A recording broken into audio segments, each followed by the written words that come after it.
Welcome po sa ating online midweek service dito po sa Christian Life Ministry. Wherever you are, we encourage you to lift up the name of Jesus. Hallelujah! Sabi nga po sa kanyang salita, Exodus 14:14, the Lord will fight for you. You need only to be still.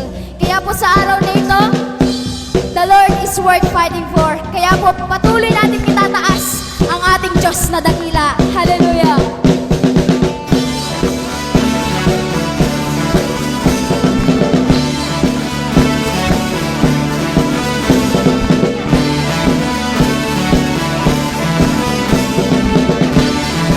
God is fighting for us. God is fighting for us. God is on our side. He has overcome, yes, He has overcome. We will not be shaken. We will not be moved. Jesus, you are here.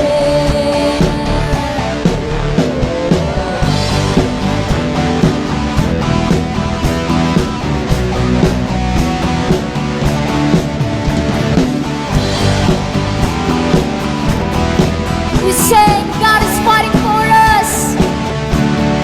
God is fighting for us. God is on our side. He has overcome, yes, He has overcome. We will not be shaken. We will not be moved. Jesus, you are here. Carrying our burdens, carrying our burdens, covering our shame. He has overcome, yes, He has overcome. We will not be shaken. We will not be moved. Jesus, you are here. I will live. I will live. I will not die.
acknowledge your presence, Panginoon. Nasaan man kami, Panginoon, patuloy lamang namin, Panginoon, aalalahanin ang lahat ng ginawa mo, Jesus, sa krus. At patuloy, Panginoon, na idideklara namin na Ikaw ang Diyos, tunay na Diyos, nagkatawang tao para mapatawad lahat ng aming mga kasalanan. Salamat, Panginoon. Thank you for your grace, for your unending love, O God. Hallelujah. Praise you. We glorify you and we honor you, O God. Oh, thank you, Jesus. Thank you, Father. Hallelujah.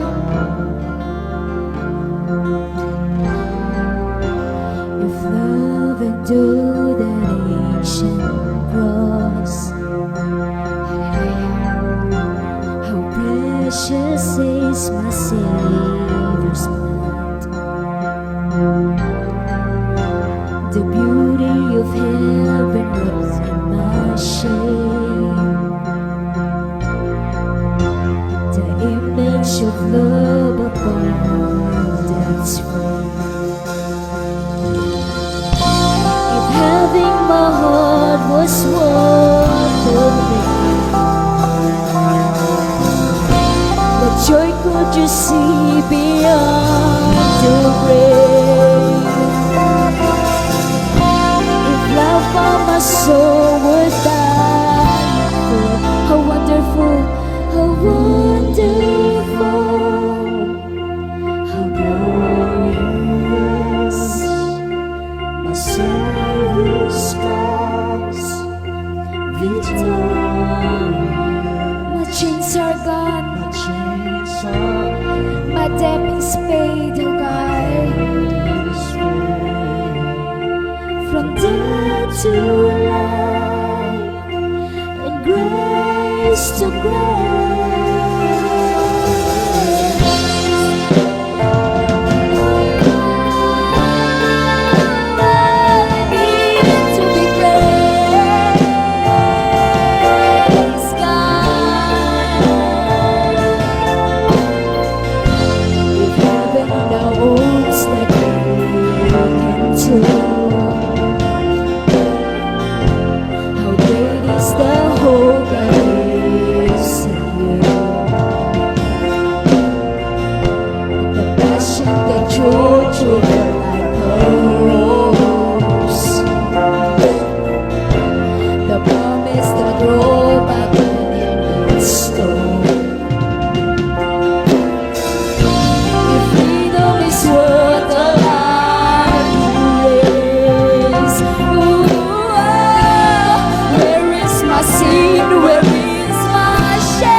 From death to life, I would sing your praise in the wonder of your grace. When I see that cross, I see freedom.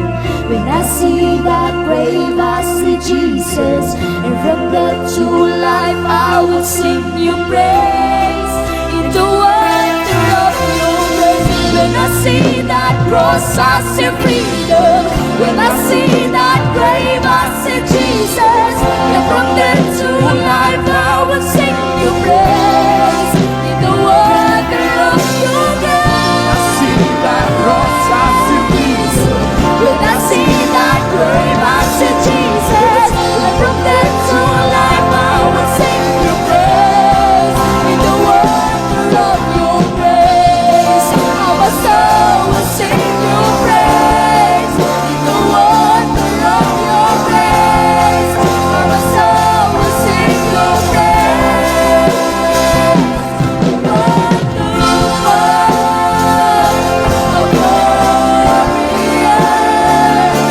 My Savior's God,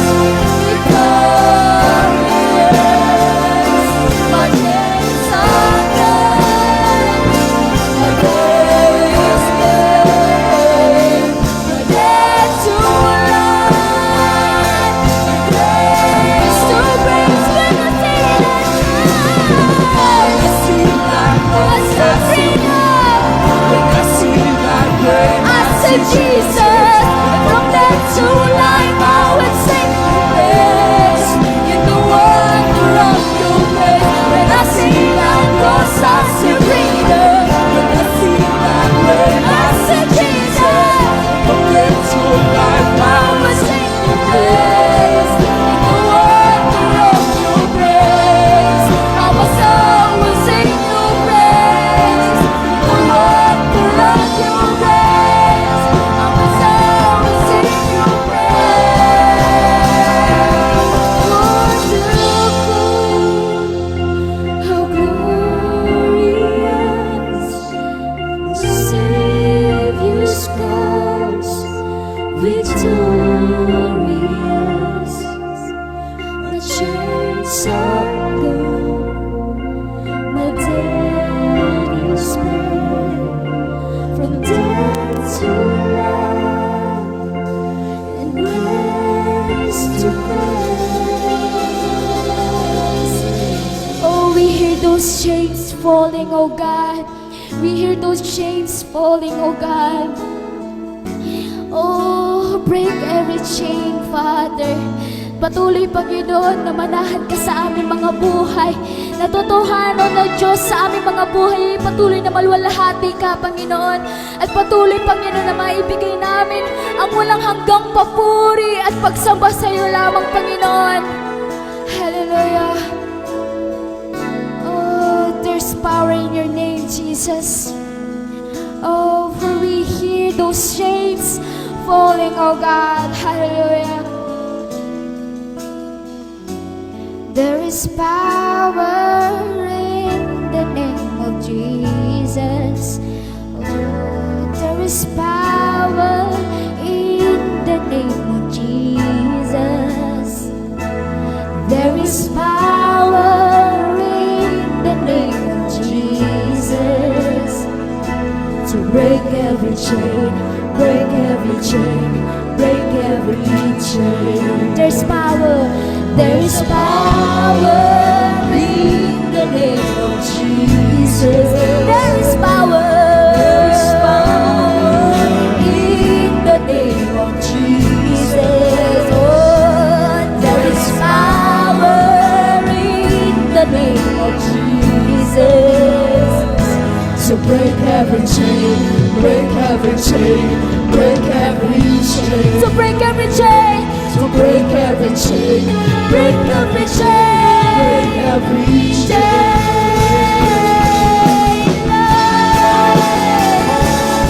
You will break every chain, God, every chain. Every chain, God. You will break every chain. There's an army. There's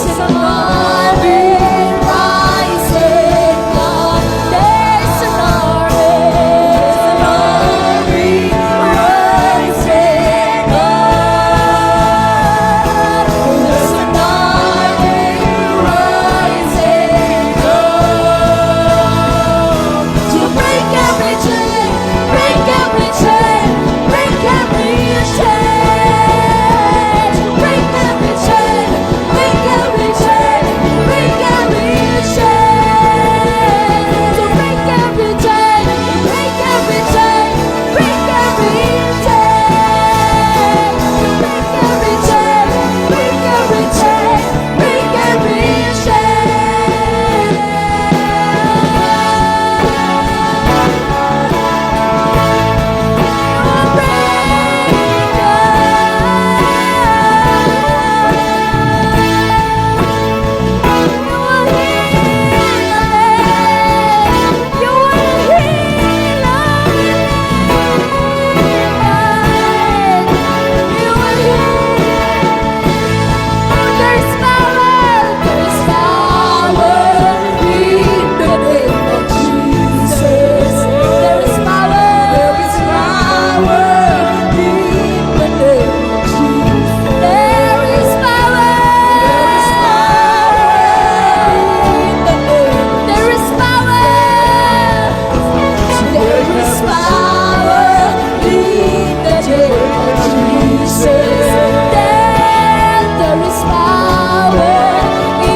Oh, you will break every chain, Panginoon, and you will heal our land. Sa anuman sitwasyon o kalalagayan ng aming mga buhay, we will still worship you, Panginoon, and we will still exalt your name, Panginoon, for you deserves all the glory. Hallelujah. At patuloy, Panginoon, nakikilalanin ka namin bilang isang Diyos na tapat at nakila sa aming mga buhay. Salamat, Panginoon, for this time of worship na naranasan ka namin, na sa kahit nasan man, Panginoon, ng mga kapatid ko ngayon, ito, Panginoon, we believe, oh Jesus, na kumilos ka sa kanilang mga buhay.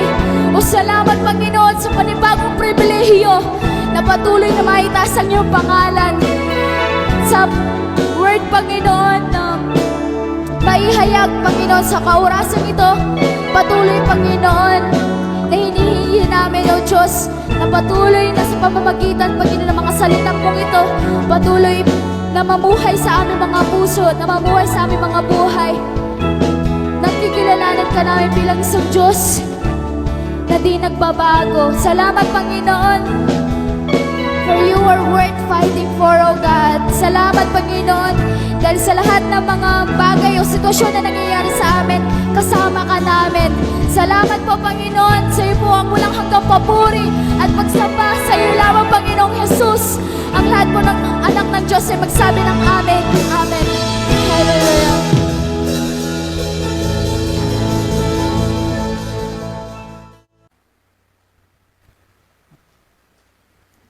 Dito po sa Philippians chapter 4, pasimula po sa verse 10 hanggang 20. Labis akong nagagalak sa Panginoon sapagkat pagkaraan ng mahabang panahon, minsan pang ipinamalas ninyo ang inyong pagmamalasakit sa akin. Alam kong hindi ninyo nalilimutan, wala nga lamang kayong pagkakataong ipamalas ito. Hindi ko sinasabi ito dahil sa kayo'y pinaghahanapan ko ng tulong. Natutunan ko na ang masiyahan, maging anuman ang aking kalagayan. Alam ko kung paano magikahos, alam ko rin kung paano managana. Natutunan ko na ang sikreto kung paano masiyahan sa anumang kalagayan sa buhay, ang mabusog o ang magutom, ang managana o ang maghirap. Ang lahat ng ito'y magagawa ko dahil sa lakas na kaloob sa akin ni Kristo. Verse 14, gayon man, ikinagagalak ko ang inyong pagdamay sa aking paghihirap. Alam naman ninyo, mga taga-Pilipos, na kayo lamang ang iglesyang tumulong sa aking mga pangangailangan nang umalis ako sa Macedonia noong ako'y nagsisimula pa lamang sa pangangaral ng magandang balita. Noong ako'y nasa Tesalonica na, makailang ulit ding pinadalhan ninyo ako ng tulong, hindi sa hangad kong laging tumanggap ng mga kaloob, kundi ang nais ko ay makatanggap kayo ng masaganang gantimpala. Ang liham na ito, ang pagkilala sa lahat ng kaloob ninyo sa akin. Higit sa pangangailangan ko, ang tulong ninyo sa akin na hatid ni Epaprodito. At ang mga ito ay tulad ng mabangong handog sa Diyos, mga alay na katanggap-tanggap at kalugod-lugod sa Kanya. At buhat sa hindi mauubos na kayamanan ng Diyos, ibibigay niya ang lahat ng inyong kailangan sa pamamagitan ni Kristo Jesus. Purihin ang ating Diyos at Ama, magpakailanman. Amen. Bibigyan ko po ng title, Contentment in Christ Jesus. Kung meron po sigurong tao na maghahangad ng contentment sa kanya pong buhay, hindi po niya siguro iisipin na makikita niya ito o mararanasan niya dun sa isang kulungan.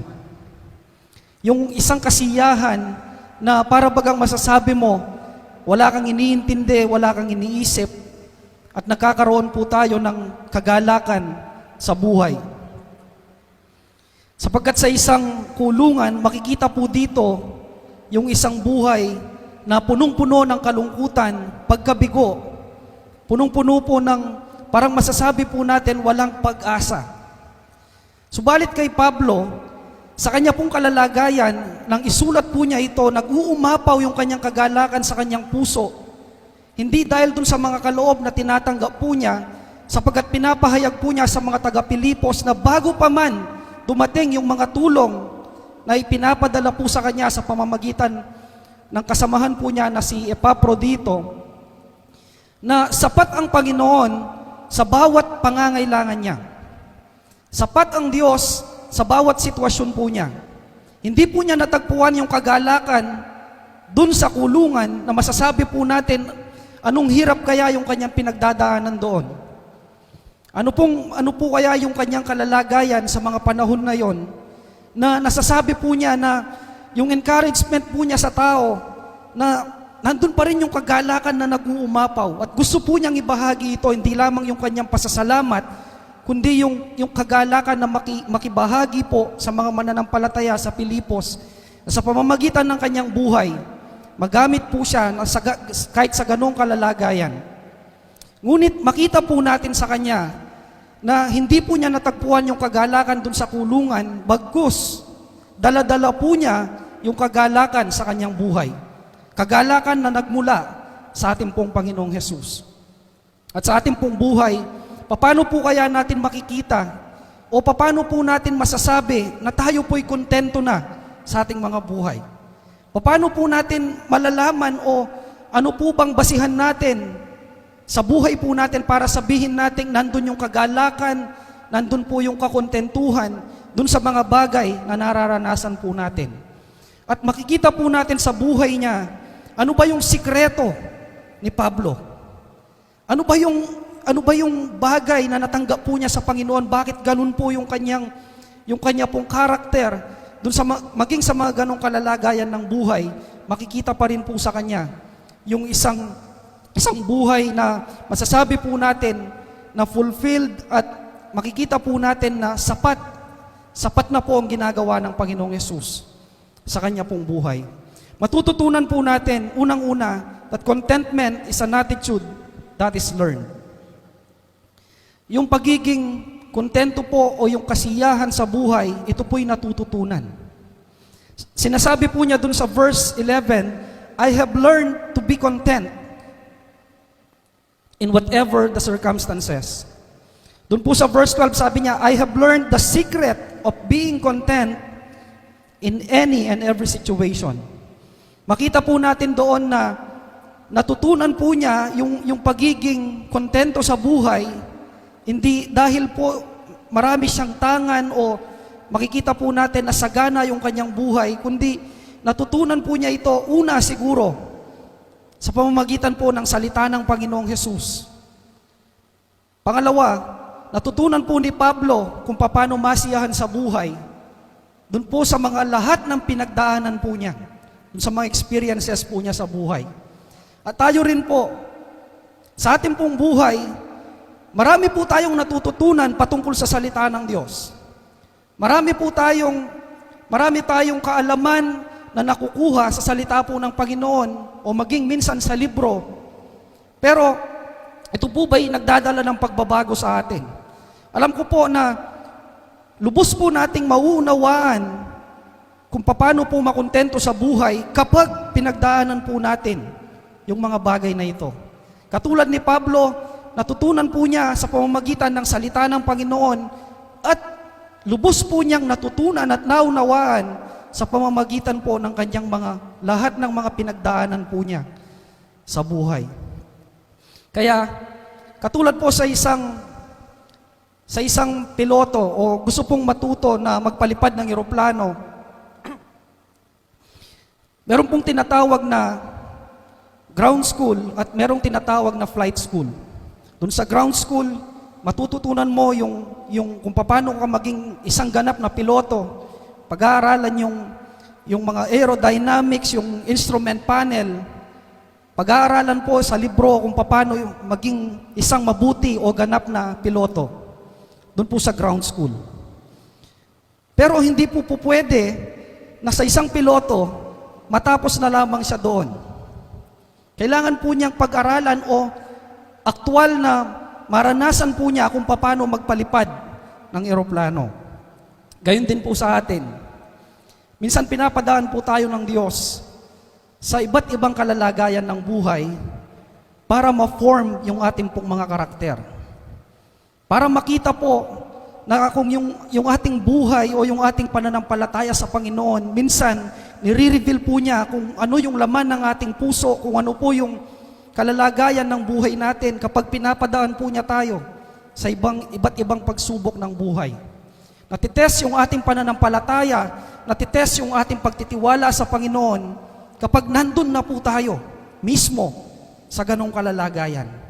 Kaya nga po, yung pagiging isang kontento sa buhay na nagmumula po sa Panginoon, ito po'y napag-aaralan. Ito po'y natututunan po natin sa pamamagitan ng salita ng Diyos. At kung pinapadaan po tayo ng Panginoon sa iba't ibang pagsubok ng buhay, alam ko po na malulubos yung ating pong dun sa mga sitwasyon o kalalagayan po sa buhay, malulubos po yung ating pangunawa kung paano ba mabuhay yung isang mananampalataya na merong kagalakan at kapayapaan sa kanyang puso. Pangalawa po na gusto kong bigyan ng punto, that contentment does not depend on our comfort. Kung pag-uusapan po yung comfort or yung kasaganaan, pag-uusapan po yung naging buhay ni Pablo, makikita po natin dun sa chapter 1 ng Philippians, nakakulong po siya, merong nagbabantay. Hindi po niya alam kung ano po yung magiging kalalagayan niya doon sa lugar na yon. Hindi po niya alam kung makakalabas pa ba siya o doon na siya mamamatay. Hindi po niya alam, wala siyang kasiguraduhan kung ano po yung magiging sitwasyon niya doon sa lugar na yon. Doon sa verse 2, yung naghahatid po ng tulong sa kanya na si Epaprodito, makikita po na nagkaroon siya ng malubhang sakit at isa pa po siya, sabi ni Pablo, muntik-muntikan na siyang mamatay. Isa pa po ito sa inaalala niya. Doon po sa chapter 3 ng Philippians, makikita po dito na yung mga tao na kumakalaban sa kanyang pangangaral sa salita ng Panginoon, na nagbibigay ng kabigatan sa kanyang puso. Nung sa chapter 4, makikita po natin na merong problema na dumating doon sa Philippians, nagkakaroon ng disunity yung mga Kristiyano doon. Kaya, kung ang pagbabasihan po ng kagalakan sa puso or yung kakontentuhan sa buhay, nandun po sa sitwasyon, makikita po natin sa buhay ni Pablo na wala naman po yung comfort. Hindi naman po sagana yung kanyang buhay. Pero bakit nag-uumapaw pa rin? Nandun pa rin yung attitude of gratitude na sa kabila ng mga ganong kalalagayan, nakasentro pa rin yung buhay niya sa Panginoon. Nakasentro pa rin po yung layunin ng Diyos na maihatid niya ang magandang balita, nasa kulungan man yan o nasa labas. Ang inaalala po niya yung kanyang sarili. Inaalala po niya hindi po yung kanyang sarili, kundi inaalala po niya kung paano magagamit ang buhay niya dun sa iba't ibang kalalagayan. Nasa kulungan man po, pero walang makakapagpigil kay Pablo para gawin ang kalooban ng Panginoon sa kanyang buhay. Hindi po nakabase yung kanyang kasiyahan dun sa panlabas na sitwasyon ng kanyang buhay. Pangatlo po, the key to contentment is to trust the Lord. Makikita po natin na dun sa statement ni Paul, sabi po niya, dun sa verse 13, I can do all things through Him who strengthens me. Sabi niya, magagawa kong lahat ng ito, hindi dahil sa kanyang sariling lakas, kundi sa lakas na nagmumula sa ating Panginoong Hesus. Para po sa Kanya, si Kristo ay sapat na sa kanyang buhay at mananatili pong sapat. Si Kristo, siya po yung kanyang pinaninindigan na yung pagpapala, yung kanya pong katatayuan sa buhay, nakasalalay sa ating Panginoong Hesus. When He was in need, when He was struggling, kahit nandun po siya sa matinding suffering, matinding krisis ng buhay, pero makikita pa rin po natin, sabi niya, dun po sa sinabi niya na, I can do all things through Him who gives me strength. Yung kalakasan po niya, nagmumula pa rin sa ating Panginoong Hesus. At sa anuman pong pagkakataon ng buhay po natin, anuman ang problema, meron po tayong kasiguraduhan na kasama natin ang Diyos sa ating paglakad sa Kanya pong kalooban. Sa kahirapan man yan o sa kasaganaan, hindi po tayo bibitawan ng ating Panginoong Hesus. Ang mahalaga lamang po, hindi yung sitwasyon, hindi po yung kalalagayan. Ang mahalaga po, nandun pa rin yung puso na nagpapasalamat sa Panginoon na sa kabila ng mga sitwasyon na minsan sa tingin po natin negatibo, hindi po natin maunawaan. Pero isa pong bagay na matututunan natin kay Pablo, sapat pa rin si Kristo sa ating mga buhay. Sapat na yung maranasan po natin siya sa bawat panahon at pagkakataon ng ating pong mga buhay. Kaya nga po, ito po yung kasiguraduhan na meron po tayo na sa bawat sirkumstansya, mananatili pong tapat ang Diyos. Kikilos po siya sa atin para ma-accomplish yung nais po niyang ipagawa o nais niyang gawin natin sa ating pong mga buhay. Ito po yung isang bagay na gusto ko pong makita po natin na tingnan natin yung ating buhay. Lalong-lalo na po sa mga ganitong kalalagayan, siguro po iba-iba yung ating sitwasyon. Nagkakaroon po tayo ng financial problem, nagkakaroon po tayo ng takot, nagkakaroon tayo ng pangamba, dala po ng sitwasyon sa ating kapaligiran. Ngunit tignan po natin yung buhay po natin, na nandun pa ba yung ating pagtitiwala, nandun pa po ba yung ating pagpapasalamat sa Panginoon, na sa kahit ganitong kalalagayan, ramdam pa rin po natin yung Kanyang presensya, yung Kanyang pagsama sa ating mga buhay. Piliin po natin na sa bawat sitwasyon, sa bawat pagkakataon, na manatili lamang po tayo dun sa ating pagtitiwala sa ating Panginoon. Hindi po sa magagawa natin, kundi sa magagawa ng Diyos sa ating mga buhay.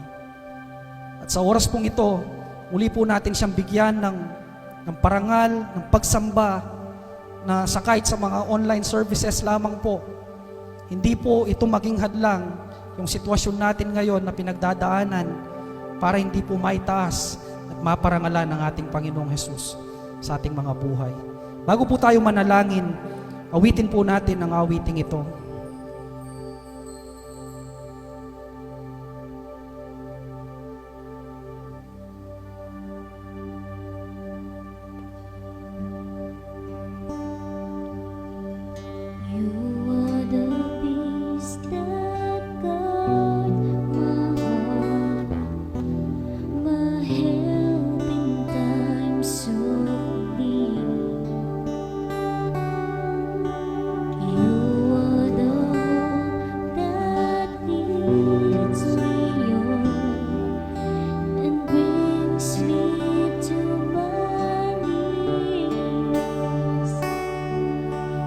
There I find you reigning,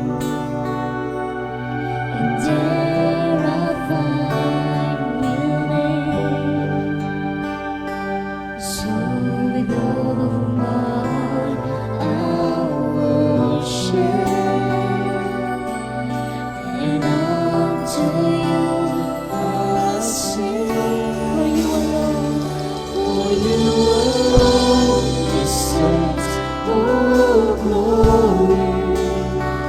For you alone deserves all praise.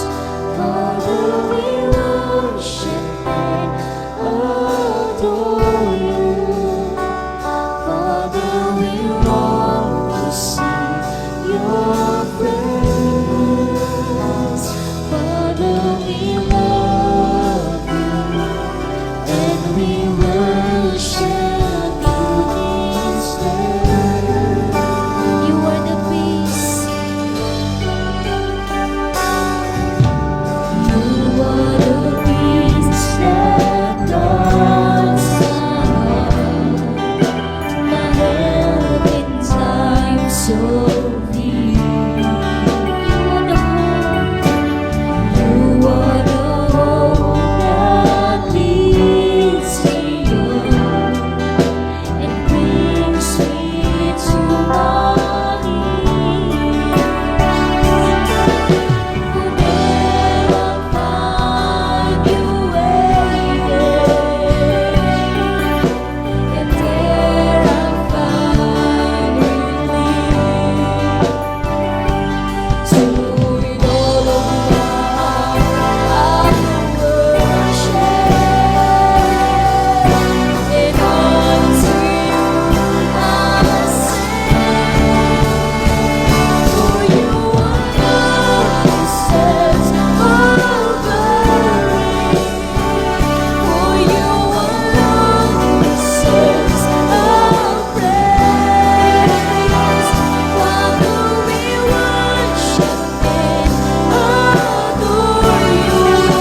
Sabi po sa salita ng Panginoon,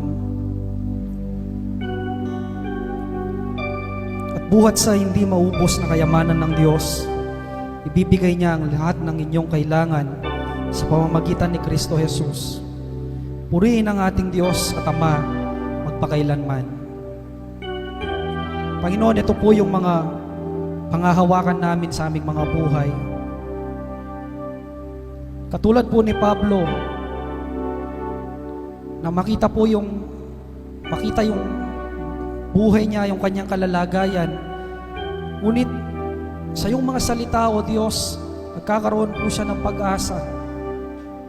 At pinapahayag po niya, Panginoon, yung pag-asang ito na higit sa tulong ng tao, higit sa tulong ng sino paman, o kung sino man yung inaasahan po namin sa buhay, sapat ka sa aming mga buhay, Panginoon. Karapat-dapat ka lamang tumanggap ng papuri. Karapat-dapat lamang, O Diyos, na may taas ka sa aming mga buhay. Kayo po ang dahilan, Panginoon, kung bakit kami nagpapatuloy sa aming mga buhay. Kayo po yung dahilan, O Diyos, nagbigay ng kulay, nagbigay ng kahulugan sa aming pong mga buhay, Panginoon. At karapat-dapat lamang na magamit ang buhay na ito para sa iyong kalwalhatian, Panginoon. Hindi po kami titingin sa aming sitwasyon, hindi po kami titingin sa aming kapaligiran, kundi titingin kami sa kaya mong gawin sa aming mga buhay, O Diyos. Panghahawakan po namin ang iyong salita, sapagkat alam namin, Panginoon, na sa iyong salita, Panginoon, ito po yung nagbibigay ng buhay, totoong buhay, Panginoon, na naranasan po namin. Narito po yung kaligtasan, narito po yung pangako niyo sa bawat isa, na kahit anumang kalalagayan po namin, Panginoon, hindi niyo po kami kakalimutan. Aakayin niyo po kami, bibigyan niyo po kami ng kalakasan, Panginoon. Minsan, hindi niyo po tatanggalin yung mga pagsubok sa harapan namin, Panginoon, pero alam po namin, bibigyan niyo kami ng lakas para mapagtagumpayan anuman yung sitwasyon na nasa aming harapan. Kung kasama ka namin, O Diyos, wala pong imposible. Wala kang hindi kayang gawin, Panginoon. Ito po yung pinapanampalatayanan namin sa oras na ito, O Diyos. At alam po namin na kayo po ang siyang nakakaalam ng lahat ng mabuti sa aming mga buhay. Patuloy lamang kaming magtitiwala, magpupuri at magpapasalamat sa lahat ng bagay na gagawin nyo at ginagawa pa ninyo sa aming mga buhay, Panginoon. Maraming salamat, O Diyos. Pagpalain po ninyo ang bawat isa at tanggapin po ninyo lahat ng papuri at pagsamba. Ito po ang aming samot dalangin sa pangalan ni Kristo Jesus. Amen.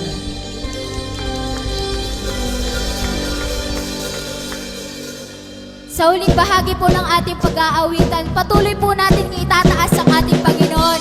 Amen? For He is worthy to be praised and He is worth to fight for. Amen? Hallelujah.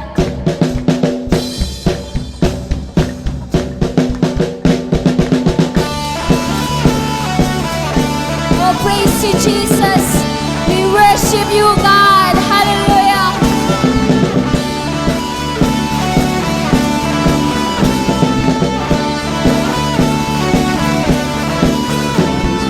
For us, God is on our side. He has overcome, yes, He has overcome. We will not be shaken, we will not be moved. Jesus, you are here.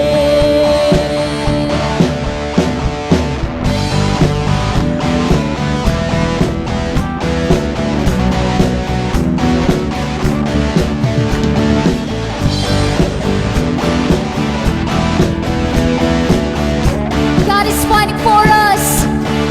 God is fighting for us. God is on our side. He has overcome, yes, He has overcome. We will not be shaken, we will not be moved. Jesus, you are here. Carrying our burdens, carrying our burdens, covering our shame. He has overcome, yes, He has overcome. We will not be shaken, we will not be moved. Jesus, you are here. I will live, I will live, I will not die. The resurrection power of Christ alive in me, and I am free in Jesus' name.